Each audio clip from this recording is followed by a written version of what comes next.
Good evening and welcome to Leicester Fan TV. Tom here for a special Thursday night, a little preview show for the FA Cup final on Saturday. I've got a mad Chelsea fan from across the pond. It's 5:03 from where he is, so he's mad enough to get in to come and have a chat with us. We're going to talk about the FA Cup final. We're going to talk about Tuesday night game, what's now just become even more bigger, seeing that Chelsea lost to Arsenal last night for some reason. And with Man United playing Liverpool in 15 minutes, it's going to be an interesting show. But as always, get your comments in. It's your show. We want to hear your voices, your views. I'll bring in the man from across the pond. This is Miz, a mad Chelsea fan. Miz, introduce yourself. How you got into being a Chelsea fan and whereabouts you are in the world, mate? Yeah, look, started following Chelsea probably around 1999 when I came to Sydney. So I live in Sydney, Australia, if you guys don't know. Massive Chelsea fan. But yeah, so around 1999, so not one of those, Roman, as soon as Roman bought him, he's just jumped on the bandwagon. To be honest, I didn't even know there was club football that even existed prior to 1999. I was only, 11 or 12 years old. Moving into Sydney, and all I ever knew was about international football. So it's when I came to Sydney when I got to know about club football, fell in love with Chelsea. It was one of my very first few games. And since then, here we are, lots of glory, lots of trophies. And obviously, we're going to talk about the upcoming FA Cup, which hopefully we get another trophy in our bag. Oh, come on. You've got to share them out. We've been to this, be our fifth final. And we haven't won any finals since we played in the FA Cup. So it's got to be the fifth time looking for Leicester. I mean, last time we don't share trophies, Tom. We don't share trophies. You buy trophies, eh? We know that. Come on. Last time we spoke, mate, was before the game at the King Power, all the way back in October. I think it must have been October, November time. I think it was early January. Was it January? Yeah, it was early January. Season's gone mad this year. But we talked about the game and Lampard being in charge at the time. I said that Leicester would win 2-0, and they did go on to win the game 2-0 in that game. With the change of manager since then, I mean, you've been on an impressive run. You're only second points picking up after Man City with 43. You're on like 35 points that Thomas Tuchel has picked up since he's been in charge. What has he done to Chelsea to turn the season around? Because you were going dramatically wrong, considering this, the season south. The season before, Lampard got you to the Champions League, got you fourth in the Premier League, and all things seem to be going on the up. With no money to spend, he's then spent a lot of money on Hazard, Xhaka. He spent loads of money on these players, and for some reason it just didn't work. So, what has Thomas Tuchel come in and done differently to what Lampard was doing? Yeah, look, I think first and foremost, experience. I suppose Thomas Tuchel being such an experienced campaigner, been managing big clubs before, Dortmund, obviously PSG, and the caliber of personnel that he's managed previously is also, that was a big difference. Obviously, I'll go to the whole technical side of things as well, the tactical side of things. But Frank Lampard last season, there was a lot of youth players. There was a lot of key players that left as well, like Eden Hazard.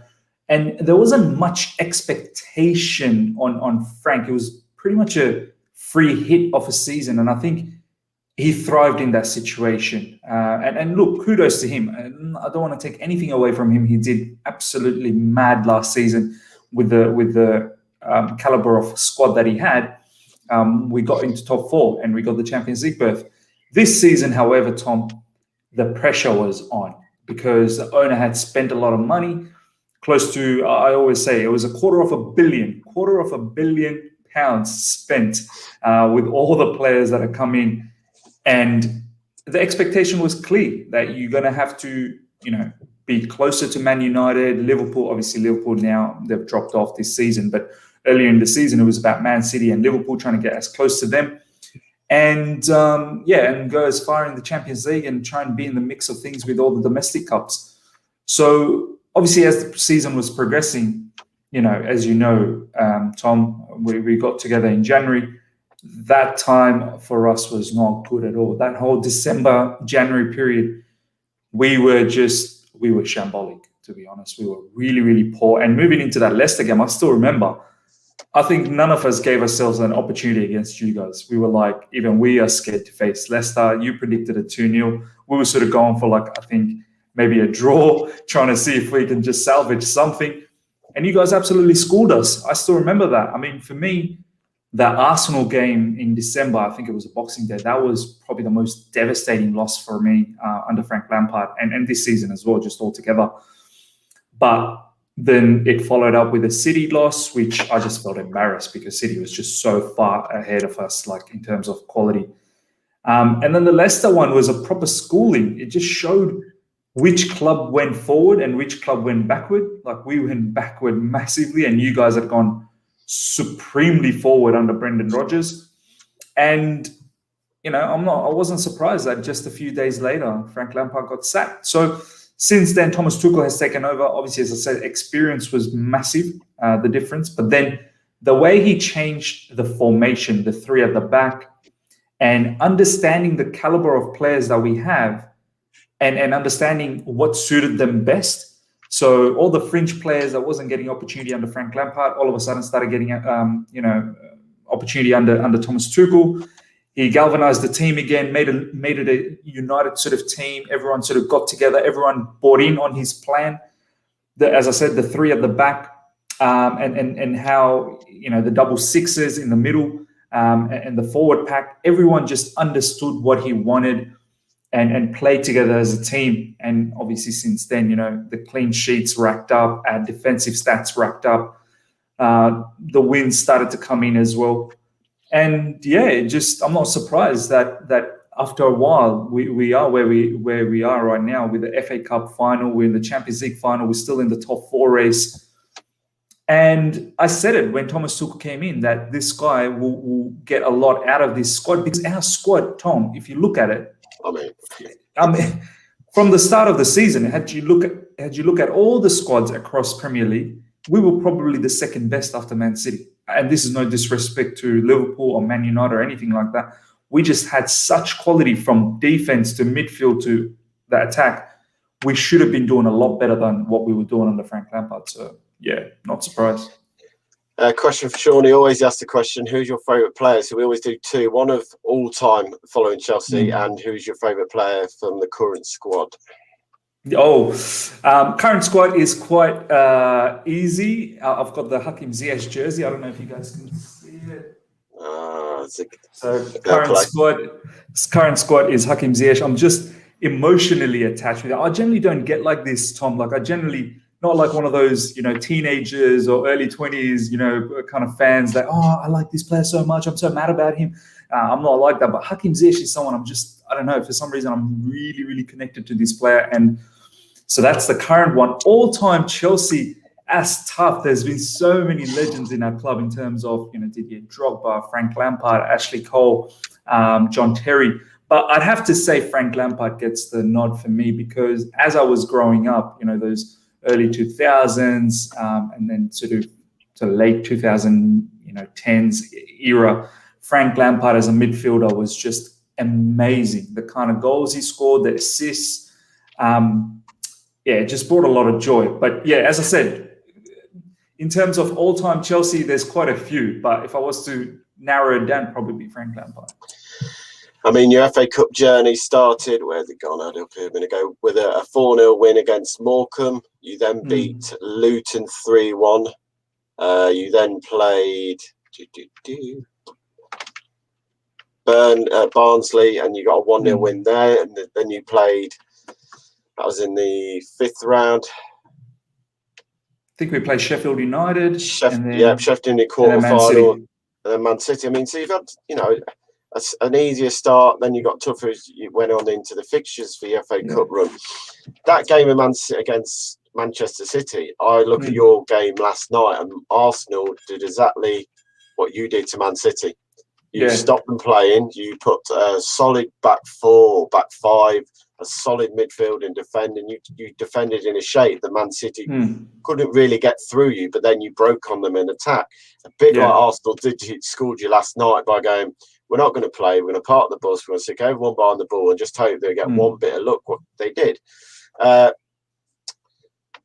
with the result last night, do you feel the confidence of the players might have taken a bit of a hit going into this weekend, especially with Leicester winning as well on Tuesday at Old Trafford against their £230 million B team? Sorry, just need to get that in there because we played their B team, that 230 million, and Leicester was only 200 million worth of talent. But do you think going into the weekend that the confidence might have just taken a knock? And someone did ask a question earlier, where's it gone? You talked about, you thought the team before the season had a good balance, but someone's put not much up front with what, you'd signed Timmy Warner, but he looks lightweight and he hasn't really made the difference, I don't think, to your squad as much as people think, or is he just doing it quietly? Oh, you mean Timo Werner? Timo Werner, sorry. Yeah. Nah, man. Timo Werner is starting to get a lot more respect from our fan base. There was a time, literally, I'd say about a month ago, many were sort of talking down on him and whatnot. But from a fan who watches Chelsea game day in, day out, now Timo Werner, like his goal contribution is ridiculous. He's got something like 12 goals in all competition and 13 assists. So, he's close to nearly 30 contributions getting up there in terms of all club competition in a season. And it's at the moment, I believe, and correct me if I'm wrong, live chat, but there was some there was some comments that were going around that he's surpassed Eden Hazard's goal contribution in one given season. So that's pretty big. And considering that Timo Werner's first season, we also need to understand the human side of things, that these players are, at the end of the day, humans. Do you know what I mean? Like, he's coming to a new country. He's had to adapt. Everything would have been so different considering where he was last season in Leipzig. People, culture, food, everything would have been different. And it's not like he's 28, 29, he's very mature. He's seen the whole world. He's still like 24, 25. Do you know what I mean? Like, he's still youngish. So considering all of that, he's done very, very good. And now he's become a massive part of our team where, as you saw, you were talking about the Arsenal game yesterday, which, the whole fan base is still so sour about that game. We are so angry, so flat off the back of that Arsenal game yesterday. And then, Timo Werner was probably one of the ones that was missed in that team. And look, he was playing a lot of games, so he deserved a break. But you better best believe it, in the FA Cup final, he's going to be back, and his pace is going to trouble you guys a lot, just like what Vardy's pace used to trouble a long time ago. And I feel like Vardy in recent time, probably the pace isn't being as electric as it used to be a long time ago. But then again, you got Iheanacho now, who's playing really well. So yeah, Timo Werner, with even though all the monumental misses, he's done a supreme job so far as a first season. As I said, nearly 30 goal contribution, which is insane. Yeah, I mean, there's the one player, Ross has mentioned him, and I know he's a fan's favourite, Leicester fans, so he's probably one of your fans' favourite. And I think under Tuchel, he's probably trying to get the best out of him again. I don't think we saw the best in him under Frank Lampard, but N'Golo Kante, the season was at Leicester. He was amazing for us doing the title winning recovery and everything like that.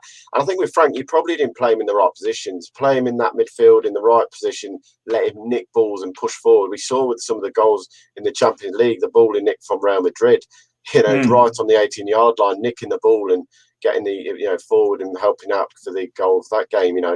What's he done recently more now than he was before? Yeah, look, I think during Sarri's season, he was used as one of the right centre mids, in a 4-3-3. Even with Frank's season, initially he was going with, the 4-3-3 as also sort of emulating what Sarri did, and used Kante as a right centre mid. Then we kind of went into a double pivot situation, but he was more using Kovacic and Jorginho. And then later on, as Frank was sort of developing his 4-3-3 with attacking eights and lone DM, he was using Kante as a lone DM. And you're right, he wasn't getting used in the right way. Kante is not a lone DM. As you'll remember, that iconic 2015 season where you guys won 2015-16, I believe. He was playing alongside Danny Drinkwater, and that was a supreme double pivot, which was crazy because your team, that team had Mahrez, Kante, Danny Drinkwater. Like, it wasn't it shouldn't have been able to compete against some of the big dogs out there in the Premier League. But you guys did an absolute madness with those two in the middle. And the reason why it worked was Danny Drinkwater would probably sit back a little bit and allow Kante to be box to box, win the balls high up, play in the counter as you guys did. He would nick the ball, release Mahrez or Vardy, and then it was game over. So Thomas Tuchel has come in and he's made the decision straight away off the bat. And you were saying that, N'Golo Kante fits in the double six. That's where he belongs at his best. None of this single six. He was saying like he can play single six as well, but I think double six is his position. And since that's been the change, Kante, again, looking like the world's best midfielder. And as you said, Real Madrid, he felt like he was three players on that particular day. It seriously felt like N'Golo Kante was three players against Real Madrid. And you guys are going to have a massive challenge. Hopefully he's fit. Apparently there's some concerns that he's facing some sort of pain, and there's some pain management that's been going on at the moment. That's why he didn't feature against Arsenal. Obviously he deserved a bit of rest anyway, but I hope the man is fit for the FA Cup because he's going to be crucial. Another player we have to talk about, there's two on. One has been mentioned. To think Danny Drinkwater went for more money than Kante. Oh, man. Credit to Chelsea who have just paid for our new training ground. Thank you again for that one. The other player was someone's put in, Didi Vezi Kante looks forward to seeing this at the weekend. It could be a good battle. But we'll talk about the 50 million you gave us in the summer for Mr. Chilwell. What have you made of him? Because I know Leicester fans towards the end, I think there was a bit of a sourness towards the way he left. He basically made it clear he was going. He didn't want to be anywhere near Leicester anymore, and he wanted to go to Chelsea. What went down a bit like a lead balloon, seeing that Leicester had given him the chance to play in the Premier League week in, week out. But we all knew there was a very good player that could go further. He made a few mistakes, and defensively he still looks shaky at times. But what have you made of him, and what have Chelsea fans made of him in his first season at Stamford Bridge? Look, I'll be honest with you, Tom, and just like a lot of the fan base, he wasn't our number one choice. Like many wanted him as a number one choice as a left back, but there was a lot of people that didn't want him as a number one choice. There was rumors about Sergio Reguilon. There was rumors about the Ajax player, I think Tagliafico. There was initial rumors about Alex Telles. So he wasn't the number one choice, but we understood that Frank Lampard was adamant. That was a Frank Lampard selection. Since Lampard has been sacked, there's been a lot of talk about was Timo Werner and Ziyech and Kai Havertz, were they actually Frank Lampard choice, or was it the club? But one thing that was certain, that Frank wanted Ben Chilwell, without a doubt. Like, that's what he wanted. And he got it. And he started the season fairly well, electric. The pace was looking good. He scored a couple of goals in the beginning, assisted a few as well. And I thought, wow, this guy could be something. Do you know what I mean? Like, he's buzzing. But the whole December, January period, when we were going through a mad dip, Frank Lampard was under immense pressure. This player disappeared as well. Ben Chilwell was just starting to drop some absolute disaster classes. He didn't look like the kind of player that, £50 million that was spent on him. And a lot of the fans started to get on the back of that. Like, they were like, oh, we told you not to get this player. We've seen how he was in Leicester last season, where he dropped off when Leicester dropped off. And you said it. I remember, Tom, I had you on my channel. You were saying that he's a very much on the up kind of player, in the sense that when the team is doing good, he's doing well. When the team isn't doing good, he sort of goes into his shell. Like, he's not one of those ones that comes out, rises above everyone and galvanizes the team and gets them going. He just isn't like that. But I've got to admit, Tom, I think he's won over the fan base in recent times, because when Tuchel came in, Marcos Alonso got the nod as a left wing back, because we switched to the three at the back. So we started playing with wing backs. So Chilwell was naturally not favoured as a wing back, because Chilwell is more of a left back player. So Marcos Alonso was getting the nod in the beginning, and Marcos Alonso crazily was doing well. Sorry. Manu have just scored. Yes. Bruno Fernandes has just tried to curl one, I think, gone in as an own goal. But Sorry, Let's 2-2 up celebrate. Let's Man United celebrate. won, Liverpool nil after 9 minutes. We both want Liverpool to lose. We both want Liverpool to lose. Do you know what I mean? This is why we're doing the show at this time, because I knew the game might be on for a bit. I hope Liverpool just goes out there and absolutely gets go to battered, VAR honestly. though, mate. It might go to VAR for offside. Be interesting to see that one. Oh no, yeah. let's see what's going on there. But yeah, since Alonso was sort of introduced, but then we all knew Alonso is very inconsistent. So when Chilwell finally got in with Tuchel's game plan and understood his ideology, slowly but surely started getting the game time, started playing some really good games, solid defensively, going forward, was creating assists and scoring goals as well under Thomas Tuchel. And Tom, he's won the hearts, and I've been saying it. He's Chelsea's number one left back and left wing back at the moment. Our best team definitely has to have him. So in the FA Cup final, you best believe it, your boy is going to be coming up against you guys. And I can't wait, because I feel like Chilwell has something to prove. I feel like he wants to put you guys away.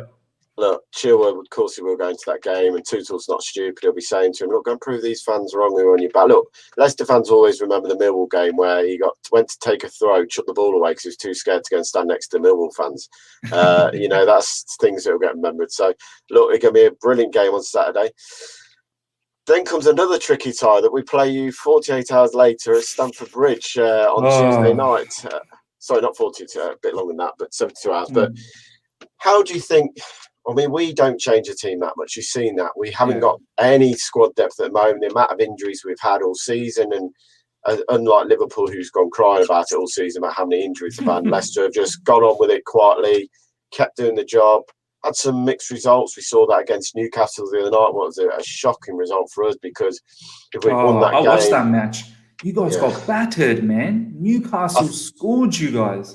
Yeah, I think the missing of Johnny Evans 10 minutes before kickoff, having him come out of the team, completely destroyed us. But by the looks of it, Johnny will be back for the weekend. They're talking about that there's a good chance he will play in the cup final, what would be massive for us. To then go and get the result at Old Trafford on Tuesday night. I mean, look, it's not the team that put out tonight against Liverpool, but still it wasn't a bad team. And Manu had the chance in the first half to further up. But what I will say is, going into the game, do you think on Tuesday that you'll make a handful of changes to the team that will play against us on Saturday, seeing that you changed it quite a bit for Arsenal? Was it 7 changes last night? Yeah, too many changes. Thomas Tuchel came out and actually said maybe the lineup wasn't right. He wasn't happy with making that many changes, and he admitted, publicly. Honestly speaking, Tom, we've got 4 more matches this season. For the FA Cup final, we'll go you guys, we'll go Aston Villa, we'll go the Champions League final.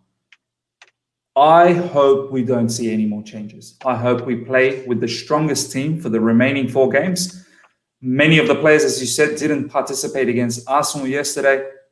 Some of the players that did participate had taken a break before the game against Man City. I think this is 4 finals for us. It's 4 big games. We can't afford to rest players against you guys in the Premier League game. We just can't, because I know Man United's winning at the moment, but we don't know what's going to happen at the end of the 90 minutes. There's still the whole West Ham situation. We're going to have to hope West Ham loses as well. So it's not just Liverpool. And we want to get you guys. We want to be 3rd. Do you know what I mean? We don't want to be behind Leicester in the Premier League. We want to be ahead of you guys. So that fixture is probably as big as the FA Cup as well. Do you know what I mean? So really, it's 2 big cup games that's coming up against you guys.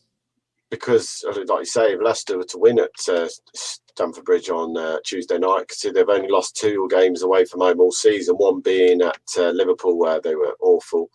The other one being, who was the other one against? Was it West Ham? Lost West Ham away. We've only lost twice away at home all season. A win for Leicester, that's guarantees him 3rd spot. Yeah. That's it. The season's done. We've got our 3rd, so Leicester, for me, go there knowing that let's get the job done, and we've got a good record away from home. We know how to set up and defend well against teams on our away patch.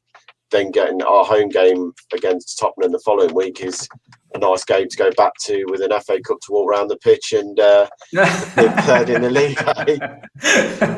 Cheeky. I'm going to say this, mate. You said we got hammered by Newcastle.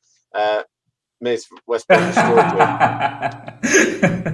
Yeah. I think. We're not look, talking about that one. 5 do goals. you know?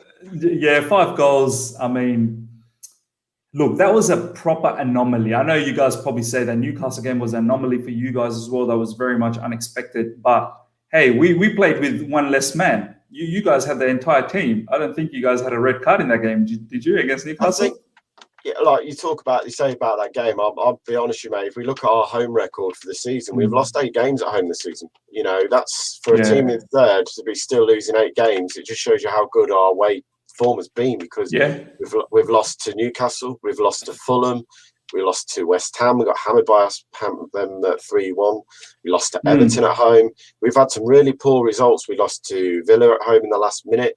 You know, 8 league defeats at home is not a team that should be hanging around the Champions League space in some ways, you'd say. But the away record this season has kept us up there with big wins at Man City, against Arsenal, Man United, Tottenham.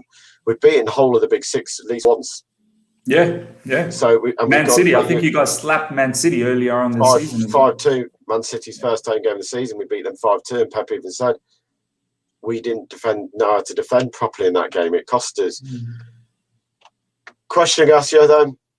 What is your score for the FA Cup final on Saturday and the game on Tuesday night, mate, before I let you go? It's been a great 26 minutes getting to know yourself again and your time at following Chelsea. Absolutely. Look, first of all, I do want to say I respect your team a lot, man. You know, Leicester has been, I think a lot of fans will tell you guys, you know, Leicester, a team that many probably has as their second favorite after their normal sort of team that they follow. So, you know, obviously I follow Chelsea. You know, Leeds is another team that I'm starting to enjoy a lot watching. And Leicester's always been sort of that team that you love watching as well, and especially the madness that you guys did in 2015-16 season. I think every team in the Premier League kind of got behind you guys. You know, obviously bar Arsenal and Tottenham, who were chasing for the Premier League as well at that time. But almost everyone sort of was going with you guys. I even know it was Eden Hazard's goal, that equalising goal against Tottenham, and a lot of Leicester fans after that were thanking Chelsea that, you guys have, you know, just sealed it for us. So, you know, so number one, got a lot of respect for Leicester. I've got a lot of respect for Brendan Rodgers, the kind of stuff that he's doing with you guys, with the budget that you have, and the great sort of, you know, results that you're getting out of your team. To be honest, if I'm being absolutely honest, and I don't know how you guys think, you guys probably shouldn't be in the top 4 situation with the squad that you have compared to all of the other teams in the Premier League that have got the millions and millions, as you said, Man United, the B team, 230 million. Do you know what I mean? So massive respect to Brendan Rodgers and your team for what you've been doing. And you guys have been selling some of your big players as well throughout the time. Your Kantes, Mahrez, you know, Ben Chilwell. I'm not going to go too much into Danny Drinkwater. I think that was an absolute mess from us. But you guys are so smart to do business. You know exactly what you're doing when you're letting go of some of these players. But Maguire, man. Yeah. You know, you guys have been doing great. And I hear that you guys got Boubacar Soumaré. I think that deal has been confirmed as well by Fabrizio. Yeah, he's confirmed. The club's not confirmed, but it's another player, another young lad coming over from France. What could be another quality signing, you know, if we keep pulling off these little gems. Yeah, he's a top player. And Lille, I think he plays for Lille, Lille are about to win they might have already won the French league, Ligue 1. So that's another big signing for you guys, and you guys know exactly how to recruit. You guys got mad training facilities and whatnot, and you have some proper youngsters in the sense of, like, you know, Fofana, he's looking really, really good. So look, I respect your team, as I said, but we're going to have to beat you guys in FA Cup. I'm sorry. I said it in my stream earlier today in Matisse's channel. I don't know if you guys know, Matisse is a very big Chelsea channel. And I said, I'm already celebrating. So I'm telling the boys, God, they get the W. We've already started celebrating. Let's get the W. Let's get the FA Cup. Because we lost the FA Cup last season. We cannot lose another one. It's simple as that. We cannot lose another one. So I know you guys have been waiting for a long time. Maybe you have to wait a little longer. But I'm sorry, Tom, and I'm sorry to all the Leicester fans. This one's ours. This one is ours. We need this one badly. And Tuesday as well, as I said, this is a big game. So my score prediction will be for the FA Cup, I think a 2-0 victory in the FA Cup for us. We are solid in defense.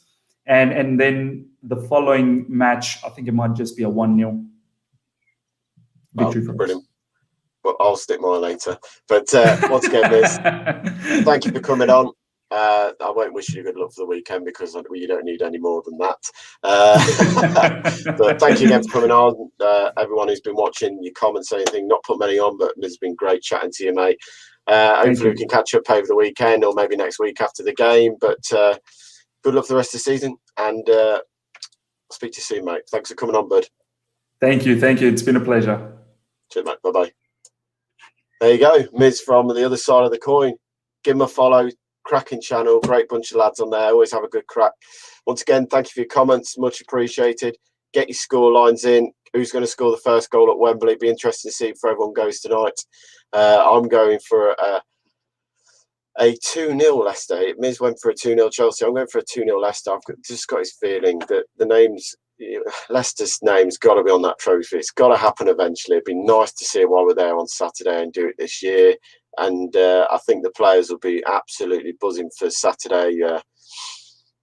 Fee says 2-1 to Leicester. Come on, guys, get your 32 of you in here now. There's not left, but if you get your scores in for the weekend. What we got to look forward to before then? You got Locks tomorrow night doing his normal show, building up to the FA Cup. Saturday, me, Jack, Phil, we're all heading down to Wembley. Locks and Jamie sadly are home and couldn't get a ticket. I'm gutted for them too because I know they'd love to be there with us, especially Jamie would love to come home from Alcudia, even if it's raining and miserable to be with us.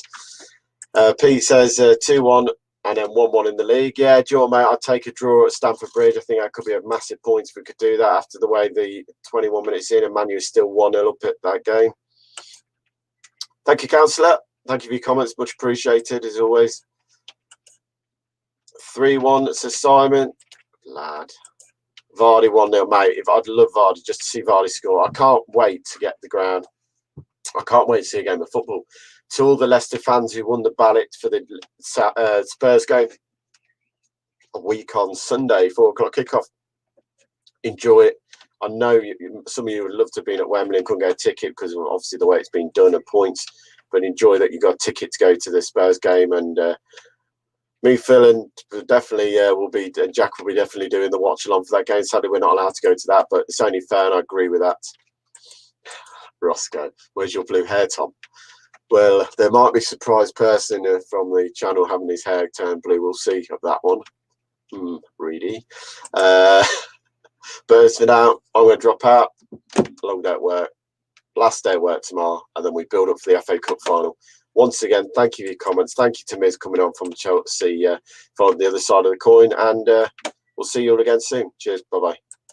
Everyone, it's Christian Fuchs here. I would like to say a big thank you to our fans and keep having our back for the upcoming Premier League season as well as the Europa League. Keep watching Leicester Fan TV. They have the latest news and they keep you up to date on leicesterfantv.com. So stay tuned and thanks for your support.